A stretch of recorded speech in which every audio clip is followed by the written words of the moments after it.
I'm trying to raise the idea of who's making the comments and who's deciding what's offensive, because this is very much a part of what's involved in this proposed change to the law. Now, Tim, under the proposals, the standard for vilification or intimidation, which would be the new benchmarks, is based on what, and I'll quote, an ordinary reasonable member of the Australian community would think. Who is this ordinary reasonable person? Is it you? Is it me? Is it someone else here? Who is it? No, it's the term for white person. There are established precedents in existing law that deal with this. For instance, the Sex Discrimination Act around a reasonable person. But this proposal goes further, and this is why I think there is legitimate grounds to limit that section. I think there probably will be changes to that section to reflect the fact that it should be consistent with existing law. Okay, but you think it should be changed to more refer to the group being offended or the group being... No, I'm saying the broad Australian community rather than a specific individual, because it's not as though a reasonable person test is a new thing that's established under this law. It exists under other laws, existed under previous law. In fact, there are many of them who operate across laws all across Australia. Bindi, what do you think about this idea of who decides what's vilification and what's intimidating? I think we should all have the right to decide.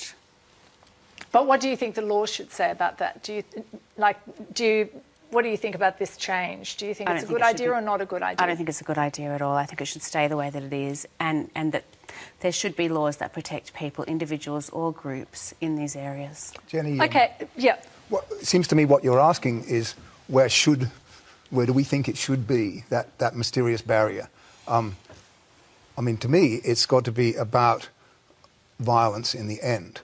That there has to be something about what was said that either threatens violence, incites violence, leads to the social fabric breaking down in some way or other. Mere insult, I say mere, I'm sure that, I'm a white bloke and, I feel very uncomfortable almost taking a stand on this because I don't suffer from this personally. But, and I'm very conscious of that, but I mean, insult and offence is not enough in itself. Well, this is exactly what Jonathan and I were talking about beforehand. And if you're uncomfortable saying it, then think twice about whether you should be saying it. But you want the law to stop people from saying it, do you? There's a certain freedom of speech here. I respect the fact that at the moment the law does prevent me from saying it because it's impossible to offend me because of my race, okay? I'm impervious to offence. I'm a white, male, middle-class, married, heterosexual man. It's pretty hard to offend me. OK. Jonathan, do you think you might feel differently if you weren't a white middle-class man? Oh, very possibly, Jenny. What I don't accept is that my whiteness means I have no right to speak in this matter. No, I don't think anyone's suggesting that. That's why you're here. This is the vibration I'm getting from in front of you there. I don't accept that. The people that invented freedom of speech, people like John Stuart Mill, were white Anglo-Saxon philosophers.